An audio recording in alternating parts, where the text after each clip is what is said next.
The Cincinnati Bengals catch a break on Monday Night Football, and Ja'Marr Chase and Joe Burrow get one more chance to make magic for a game-winning touchdown.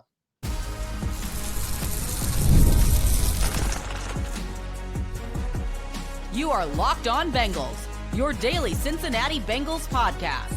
Part of the Locked On Podcast Network, your team every day. What up, Bengals fans, and welcome to another episode of the Locked On Bengals podcast. I'm your host, Jake Liscow. He is your host, James Rapien. We're the Locked On Bengals podcast on the Locked On Podcast Network, covering your team every day. We're on YouTube. We're everywhere you get your podcasts, and the everydayers already know it. Those of you that make us your first listen already know it, but if you're new to the show and you're looking for a place to stay up to date, as we're apparently going to be talking about Tee Higgins' future unexpectedly tonight, for example, and other breaking news like that as it happens, in addition to game recaps, pregame shows, all the analysis you could ever want, and more. Well, you're in the right place, and you can subscribe to the Locked On Bengals podcast wherever you watch or listen to your podcast, and you won't miss an episode. James, let's get started with what happened in this game. To me, the thing about watching the Bengals at this point in the season, unexpectedly playing meaningless, relatively speaking, football in December with Joe Burrow healthy and playing well, is that Joe Burrow healthy and playing well is still a heck of a lot of fun to watch. Yeah, heck of a lot of fun to watch. He was great again tonight, 33 of 44, 369, 3 touchdowns, had the one interception that I know he was mad at himself about.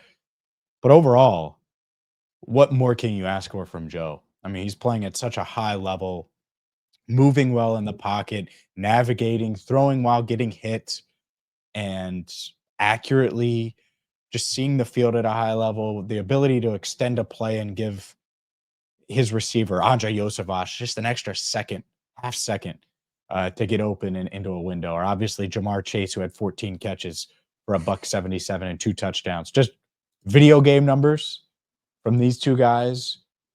And when you, regardless of their record, if Joe Burrow and Ja'Marr Chase are on the field, the Bengals are entertaining. The Bengals are a team that not only Bengals fans want to watch, but NFL fans want to watch because they're fun.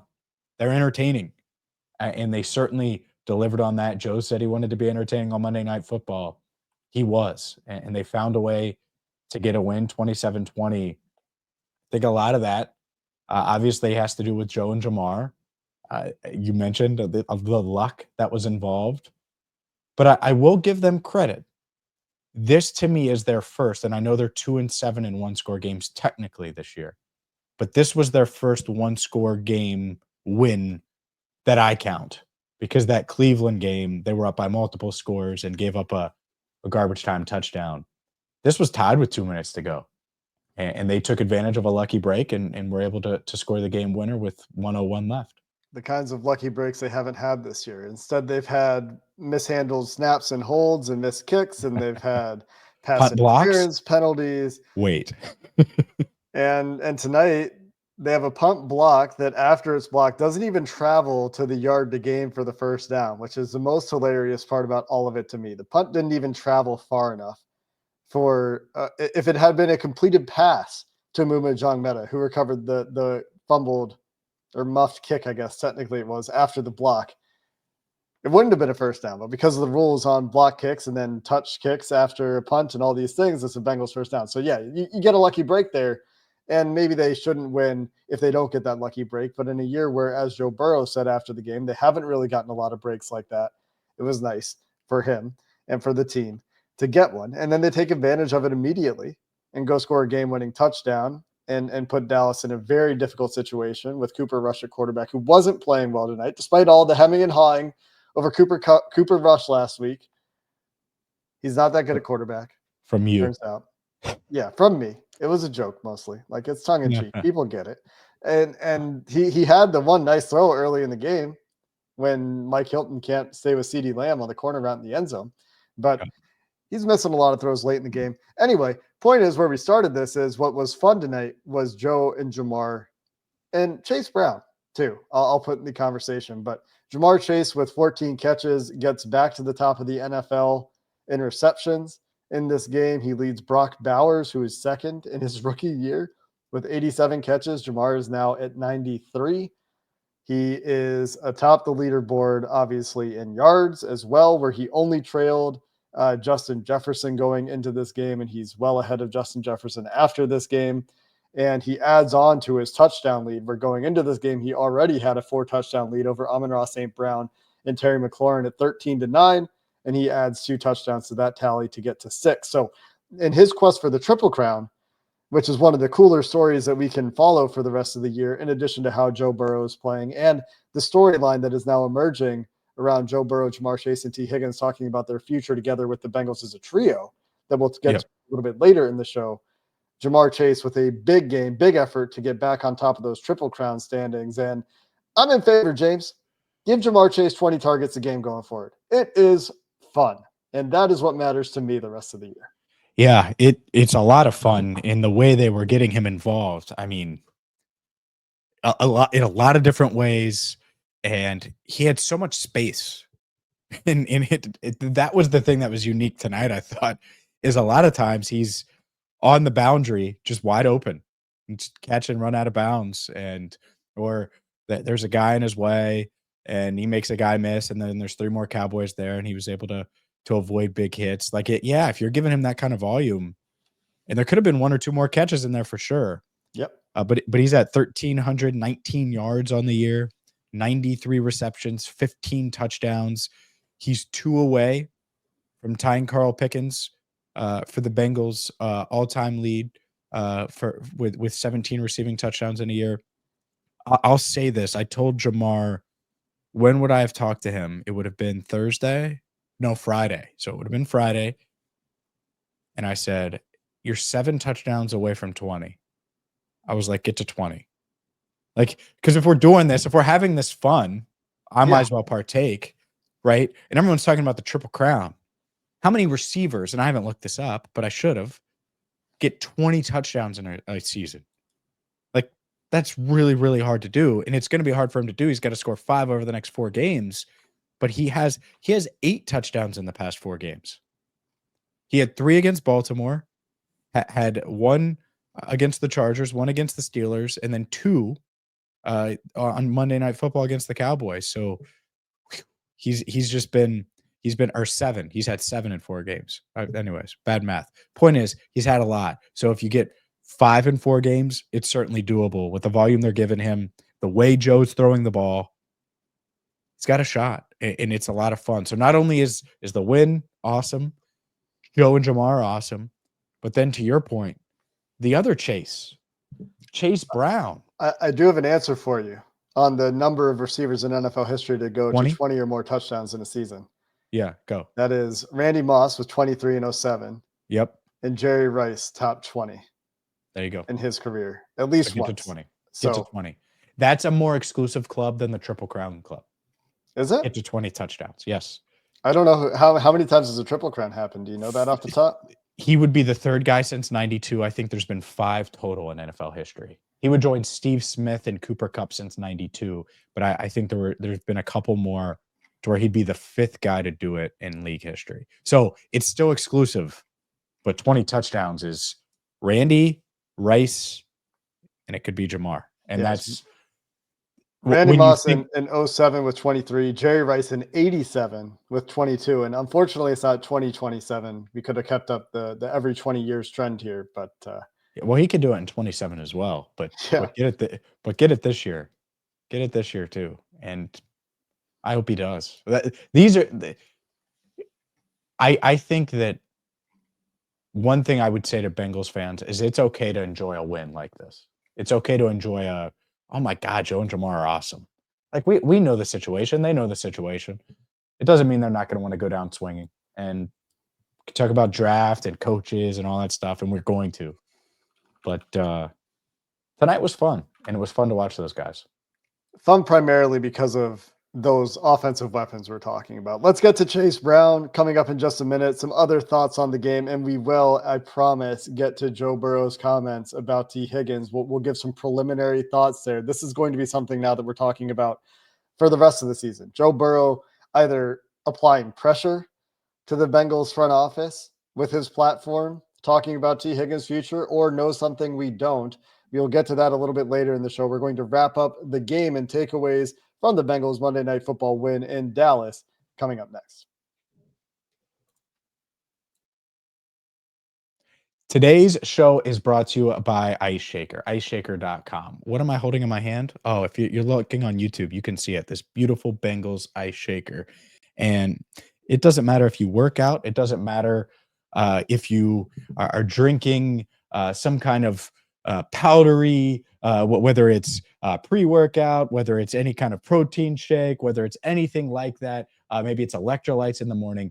IceShaker is the bottle for you, and it's the perfect stocking stuffer. It's created by the Gronkowski brothers. IceShakers has sold over 1 million bottles, and you can get this Bengals bottle right now that I'm showing on YouTube at IceShaker.com. Use code LOCKEDONNFL at checkout. You'll get 25% off your order. There's still time to get it before Christmas, so check them out today at IceShaker.com. Make sure you use that promo code.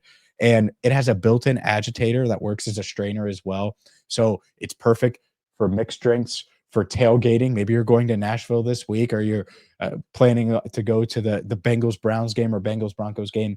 Check them out right now at IceShaker.com. Use that promo code LOCKEDONNFL to get your Bengals Ice Shaker today. This episode of Locked On Bengals is also sponsored by Prize Picks. If you listened to me last week talking about Prize Picks, I mentioned there's an option to choose Chase Brown going for more than 1.5 combined rushing yards and touchdowns in this game.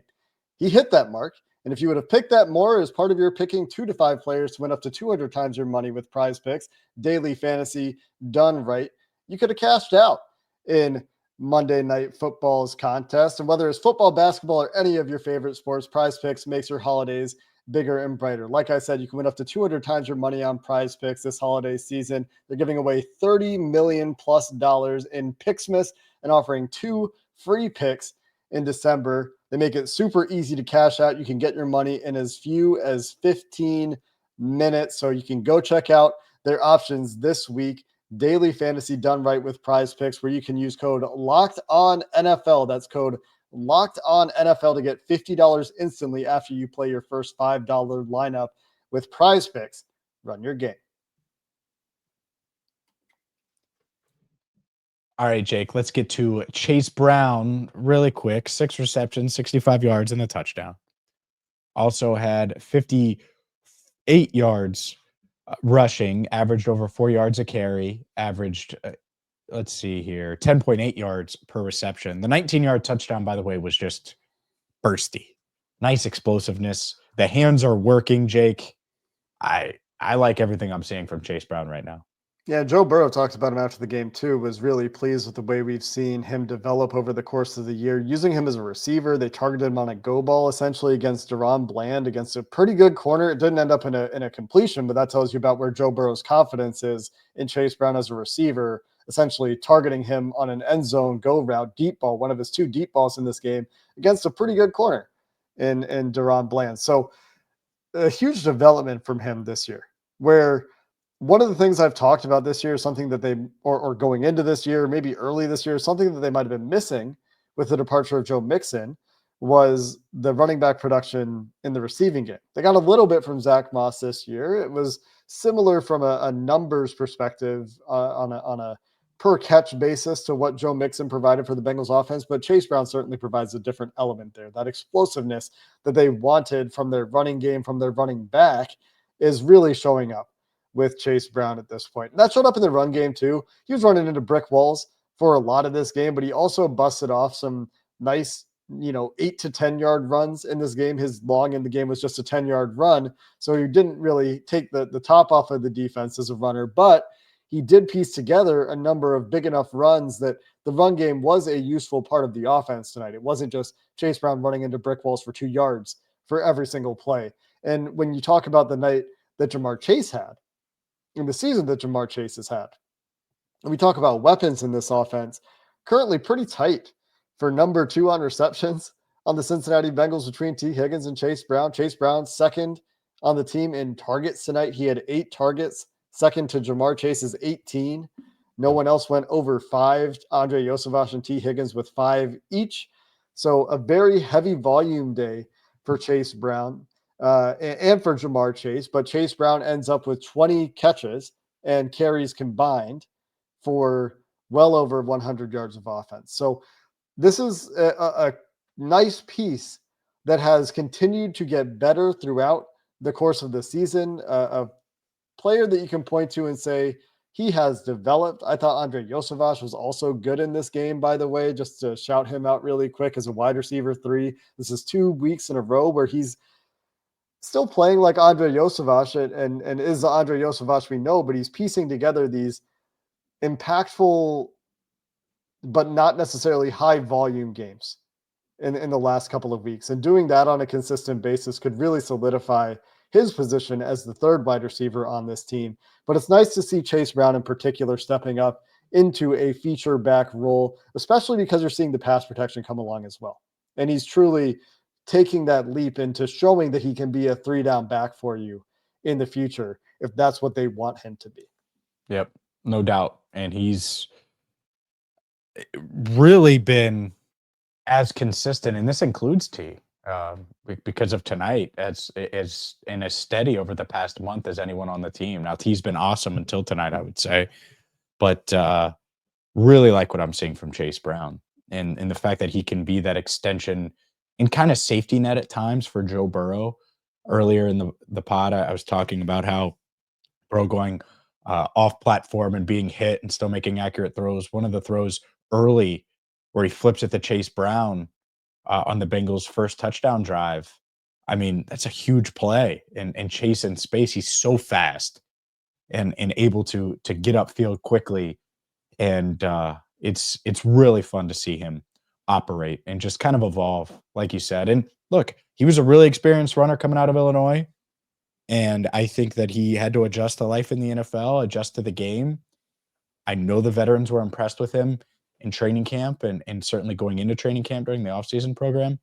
And I think he's evolved week by week just with all the reps he's gotten in the league. And now you look at him and he's like, yeah, he's one of the better young backs in the NFL. I think that's completely fair to say.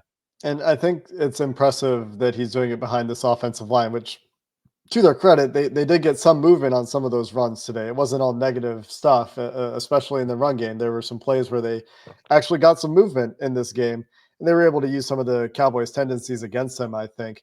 The pass protection, though, made me nervous. And early in the game, the way it started was like, man, do we really got to put Joe Burrow behind this line?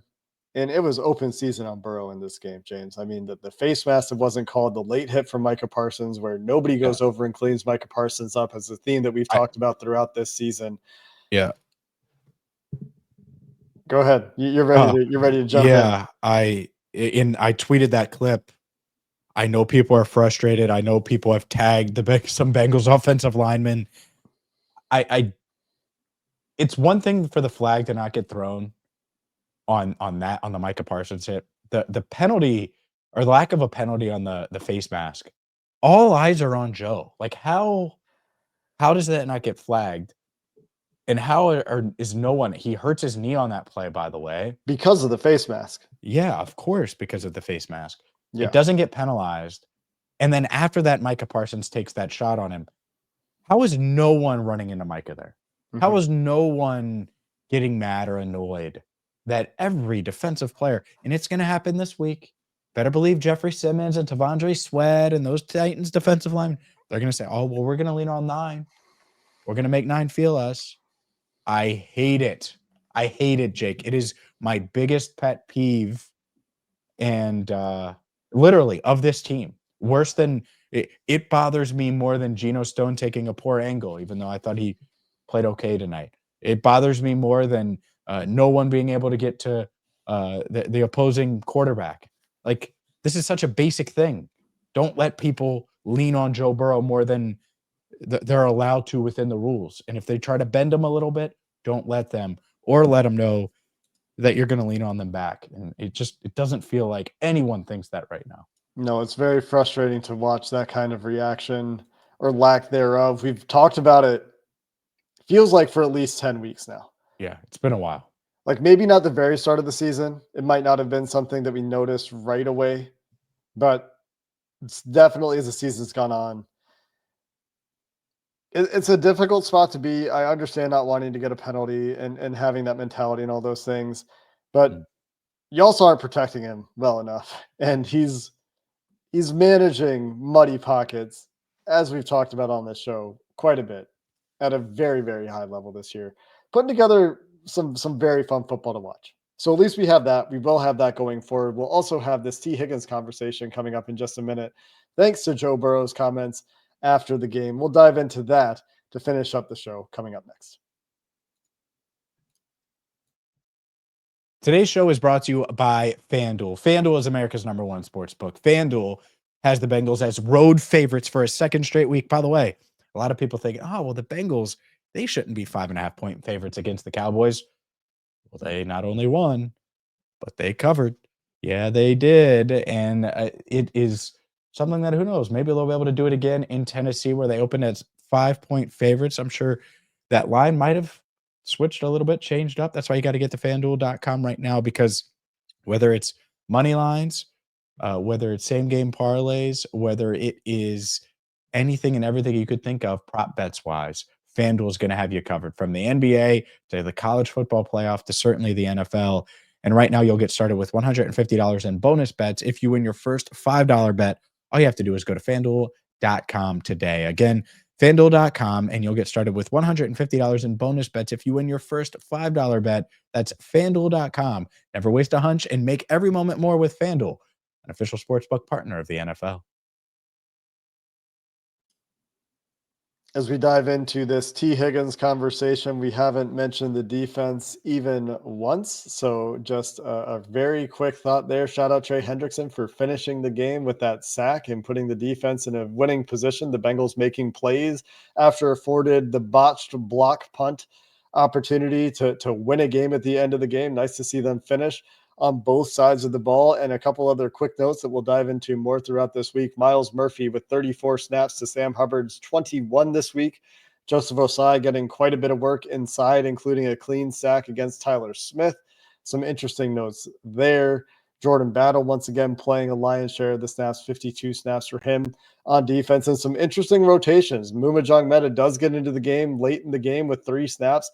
DJ Ivey with 7 snaps. Marco Wilson playing outside corner in some critical situations, had a key pass breakup in this game. So just a quick note there. That is to say, I would like to give the Bengals a little bit of credit for getting a look at some guys, whether that's evaluation mode or whether that's just because they think those players are giving them the best chance to win or to have the best matchups with various players in a game plan specific situation. They get some evaluation because they put those guys in game situations on tape. And I think that is a benefit. That being said, James, let's dive into what Joe Burrow had to say about Tee Higgins and kind of stealing the thunder of the game, which was a fun game. And there's a lot of fun things to talk about, especially when you focus on Ja'Marr Chase there, but maybe more fun depending on how you read Joe Burrow's comments. Yeah, I think the fact that Joe, one, went there and was willing to be as open as he was, and I'm pulling up the exact quote here from Joe Burrow. He said he's confident that they're going to be able to find a way to get Tee Higgins back and do what it takes. And let's see here. Here it is. All right. Those discussions are ongoing. I'm confident we're going to be able to do what it takes to bring T back, that I'm going to do what it takes to get him back. And so is he. We've had those talks. Those are going to be offseason discussions, but I think we are excited about that opportunity.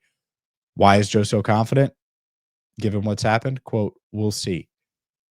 It's interesting. I think the door is open. Joe wouldn't say that if he didn't think it was possible. And so now that door is open. Things that we've dismissed and rightfully dismissed, and everyone has dismissed, the possibility that T return. Well, if Joe, the most important person in the franchise, wants T back, that carries weight. And weight from Mike Brown to Katie Blackburn to Troy Blackburn, it carries a lot of weight. So we'll see. I'm not willing to say, all right, it's a done deal. No. But I do think that's going to carry some weight, especially because the Bengals have the opportunity to tag T, negotiate with him, and potentially get a deal done. Ja'Marr Chase was asked about this after the game too. Ja'Marr Chase also taking the podium, and Ja'Marr's comments were effectively, he was asked, do you think you could get all three of you back long term? He was asked about one season, then the follow-up was, could it be a long term? And Ja'Marr Chase said, absolutely, it's possible. We just have to play chess. And I think you read these comments in different ways. First, let's talk about the Joe Burrow comments. And the most likely way to read this is that this is Joe Burrow taking his platform after a win to talk about how Tee Higgins impacts defenses and how defensive coordinators react when Ja'Marr Chase and Tee Higgins are on the field together. Even though Tee didn't have a great game with a drop and not executing in the red zone on a 3rd and 2 fade, didn't have the most productive game, Burrow made sure to point out that even when Tee doesn't produce, it really tilts the way defensive coordinators can call a game in coverage, and leads to things like Ja'Marr Chase having 14 catches on 18 targets for 177 yards and 2 touchdowns on a game where Mike Zimmer knows that that's a priority, but didn't do a good enough job of dedicating resources to stop Ja'Marr Chase. And part of that is because if you do that, then you got to pay the Tee Higgins price. And so the most likely way to read it is that it's him putting pressure on the front office and saying, look, this is something that I still prioritize at a high level. And now I'm saying this somewhat subtly, but not necessarily too subtly, in my press conference after a game. In prime time, people are going to notice that, right? There's no other football happening today. There's no other news to distract people. Joe Burrow talking about Tee Higgins, one of the top free agents in this upcoming free agency class, on a day where there's nothing else going on in the NFL, is going to capture attention. So that's one way to read it. The other way, which is perhaps more optimistic, is that he knows something that we don't. And I don't think that this is very likely, especially judging from Tee Higgins' reaction in the locker room when he was asked about it and not really wanting to get into the conversation too much. But regardless, I don't think that this is nothing. It might not result in Tee Higgins returning for a long-term deal with the Cincinnati Bengals when all is said and done. But this is Joe Burrow, I think, making his preference very clear. And he's the most important person in the franchise, including ownership, including anyone you want to name. So if he says it, it does matter. Now, how much? How realistic is it? How willing is Tee willing to do what it takes on his end? How willing is Ja'Marr willing to do it? Because it will take some compromise. And it might be as simple as Joe restructures next year to make it easier, and that's it. We know the Bengals have enough cap space. They already have the $22 million planned for Ja'Marr. So if they extended him, like we can get into the weeds here. It's not a cap space thing. I always dismiss the idea that it's a cash thing. Will the front office think that it's the wise thing to do to extend Tee Higgins and Ja'Marr Chase? That's a question. That one's interesting. Does Joe know that they're at least going to tag Tee a second time because of the way the wide receiver market went? Who knows? Who knows? But that door that appeared to be shut and locked, and it really felt that way, right? Like shut, locked, maybe dead bolted, and then a second lock, and then a third lock. It feels like it's at least cracked now. And that door being the path to Tee Higgins signing with the Bengals long term. It's at least cracked. And so or now maybe like you've removed several of the locks and you have a key somewhere and you just don't remember exactly where it is and you have to find it still, to really go with the lock analogy. Yeah. And so what's going to be interesting is how Joe follows it up 2 weeks from now, 3 weeks from now, because whether the door's a little open or just unlocked, he has a chance to kick it in by saying, yeah, I want Tee back. He's going to be back and we're going to make sure he's back. Like he can do that. And by the way, he does have the power. I don't think he's ever wielded this. And that's why this offseason is so interesting. There's a lot of conversation here, but Joe can definitely wield the sort of power that is, hey, I'm the most important player on this team, one of the most important players in the league. You are going to keep Tee because I want Tee. Now, is that the wise move? Is that not? Will they do it? Will they not? I don't know. But he does have that. And I don't think he's ever done that with anybody. And maybe he does it here with Tee, especially because he's probably looking around like, who the hell else are you going to pay? Yeah. And I'm sure we'll talk more about it this week. But it is quite interesting that he chose the time he did, like you said, prime time to share his thoughts on Tee Higgins' future. And the other interesting part of it, Jake, is that he said we've had these conversations. Mm-hmm. T played up, but Joe knew what he was saying. And so I think that that's interesting too. Now, who's the we? Is the we him and T? I assume that's what he was talking about. Is the we him in the front office? It certainly sounds like Joe is willing to have the conversations with any and everybody to try to keep T. Yeah, very interesting stuff from Joe Burrow. The last thing that I'll throw in on the Ja'Marr Chase chess comment, he's saying you have to play chess to keep all three of those guys. I think this is referring to the front office. I don't think it's referring necessarily to the players. It might be referring to the players. It's a little bit cryptic, but this could be referring to the front office saying, hey, push money into the future, guys. Do what every other team does in the NFL and use guarantees and use, the rolling option structure. Use the structures that push cap money into the future. Restructure guys that you can restructure to free up cap money to move things around, because it doesn't really bite you that much for a while anyway. Eventually it makes you make hard decisions. Just see the Eagles, who seem to overcome this year after year with good drafting to replace guys that they know are on their way out. But I did think Jamar's comments were interesting about having to play chess, because this recognizes that the front office needs to, one, evolve their guarantee structure, I think, for both Ja'Marr and a hypothetical T deal. And it could be hinting at needing to be a little bit more creative and aggressive in the way they manage the salary cap. Not that I think Ja'Marr is getting in the weeds there, but talking about playing chess means that he's, I think, aware that with the amount of money we're talking about for those guys, there may be some changes of doing business necessary for a team that hasn't changed the way they do business in a very long time. The funny part about it is we've spent, 10 minutes on it? Mm-hmm. There's more. So odds much are we lead tomorrow's show with it. Yeah. And because I have a bunch more thought, and I'm like, can't do it. That's a whole nother pod. Yep. Which is why you should hit that subscribe button and follow wherever you get your podcasts. It's a great way to end the show.